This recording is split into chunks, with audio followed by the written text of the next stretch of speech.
free agency, the moment that we have all been waiting for. And boy, did things start off with a bang. I'm sure that you've already seen the news, but it was just announced that Angel Reese has been traded from the Chicago Sky to the Atlanta Dream. Now, this is actually something that didn't surprise me. I actually didn't expect to see Angel Reese in a Chicago Sky jersey this season, especially with how her season ended last year with the Chicago Sky. There was clearly some friction between her and the franchise. Welcome to the real scoop behind one of the most shocking WNBA moves. The Chicago Sky just pulled off a trade that has everyone talking. Angel Reese, gone for what many are calling a bag of chips. But this wasn't just a standard transaction. We've got the inside scoop, the leak on why Chicago was practically begging Atlanta to take her. It goes deeper than salary caps or roster fits. This whole saga, from the Sky's apparent disinterest to the ludicrously low return, screams one thing. Angel Reese, for all her undeniable talent and persona, just wasn't, and likely never will be, Caitlin Clark. And that manufactured rivalry, it might just be what truly pushed her out the door.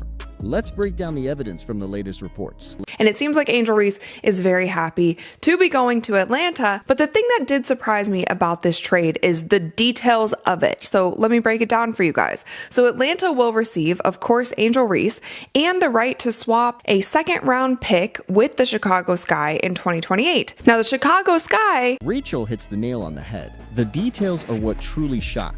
When a player of Angel Reese's profile, a national champion with immense media presence, gets moved, you expect a significant haul. Instead, what we see here is not a trade of equals, but a giveaway. A second-round swap, a marginal asset at best, paired with Angel Reese, speaks volumes. It's almost as if Atlanta was doing Chicago a favor by taking her, and this minor pick swap just sweetened the deal enough for them to not feel like they were getting absolutely nothing.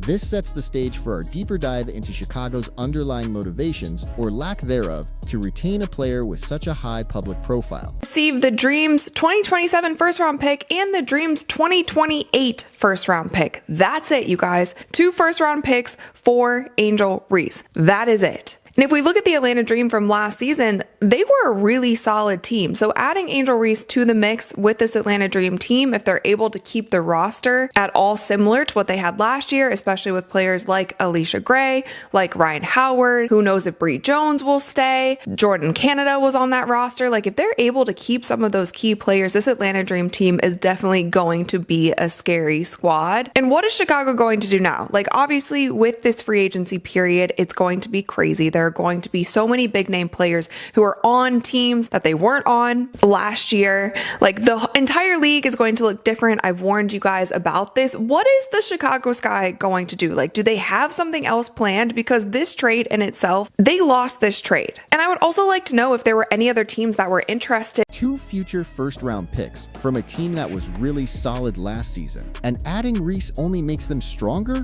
This screams late first-round picks, essentially lottery tickets in a few years. Rachel's blunt assessment, Chicago lost this trade, couldn't be more accurate. This isn't the return for a franchise cornerstone or even a promising young star you're building around. This is the return for a player you're actively trying to shed. It reinforces the narrative that the Sky were not looking for fair value. They were looking for an exit strategy, and frankly got next to nothing for a player who, just a year ago, was considered a major draw. The perceived friction clearly reached a boiling point. In Angel Reese, there was a lot of whispers about Dallas maybe acquiring Angel Reese and her playing alongside Paige Beckers, but I'm quite interested to see what the Chicago Sky will do now with their roster. Are they going to build around Camila Cardoso? The Sky's future plans are now a giant question mark, and the immediate focus seems to be on damage control or a complete philosophical reset. The fact that Rachel is questioning whether they will build around Camila Cardoso or even tank speaks volumes about the hole Reese's departure leaves, or rather, the hole they perceived she was preventing them from filling.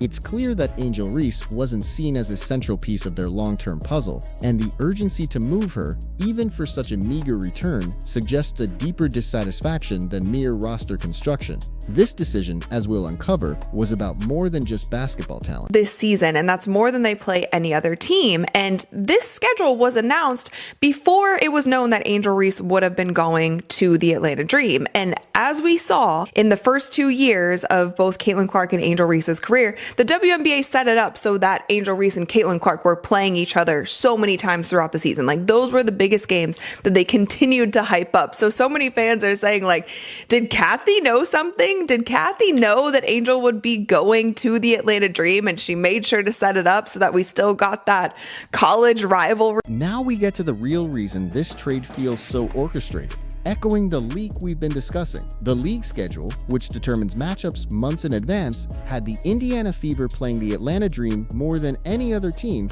and this was before Angel Reese was traded.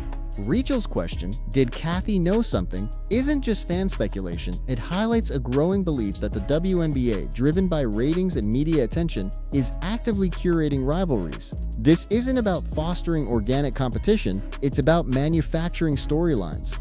The league knows the Clark versus Reese dynamic sells, and it appears they're willing to influence player movement, or at least be very conveniently aware of it, to keep that cash cow going, regardless of what Chicago wanted for their player. With these two teams, but nonetheless, you guys, the Fever will be playing the Atlanta Dream 4 times this season. They've already announced that they will be moving at least one of those games to a bigger arena in the State Farm Arena, because as you guys know, the Atlanta Dreams Arena is my least favorite arena in the WNBA. I believe it only holds 3,500. This segment is the ultimate confirmation of the league's commercial agenda. Moving games to larger venues like State Farm Arena isn't just about accommodating more fans, it's about maximizing revenue from the hottest ticket in women's basketball, Caitlin Clark versus Angel Reese.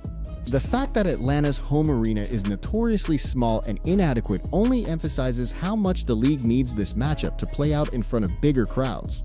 Chicago, by effectively dumping Reese, allowed the league to facilitate this storyline, albeit at a cost to their own roster integrity. The WNBA is prioritizing the manufactured rivalry's profitability over individual team stability, and the Sky, in this leak, seem to have been a willing or perhaps forced participant in that game. It doesn't have good lighting. They got to do better. Maybe with Angel Reese being in Atlanta, they will try to get themselves a better home arena, or at some point in time, they will have enough demand for tickets to where they can play all of their games in State Farm. Anyway, I hate the Atlanta Dreams. Rachel points out the clear potential. Angel Reese's arrival could be the catalyst for the Dream to finally upgrade their arena situation. This is the ultimate irony. Chicago gave her away for seemingly nothing, yet her star power is so significant that it could force an entire franchise to improve its infrastructure and expand its market reach. It highlights the stark contrast in how Chicago and Atlanta value Reese.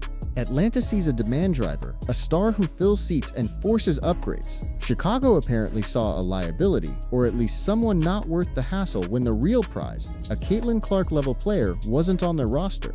This further solidifies the dumped for next to nothing argument, showcasing Chicago's apparent miscalculation or strategic detachment. Just be prepared for the unexpected. That's all I would say with this W free agency. There are so many free agents. Be prepared for the unexpected. Be prepared for your team to look nothing like it did last season, for your team to maybe have 3 or 4 of the same players from last season and maybe otherwise look completely different. Like, be prepared. Rachel's broader comments on the WNBA free agency landscape provide crucial context. While general league-wide upheaval is expected, Chicago's decision to offload Angel Reese for so little stands out even amidst this chaos. Most teams are strategically making moves to acquire talent. Chicago's move feels less like strategic roster enhancement and more like strategic divestment. It suggests that for the Sky, the unexpected was letting go of a high-profile player who brought immense attention, but perhaps not the right kind of attention or the right kind of fit for their long-term vision, especially if that vision was built on the hopes of landing a different kind of superstar.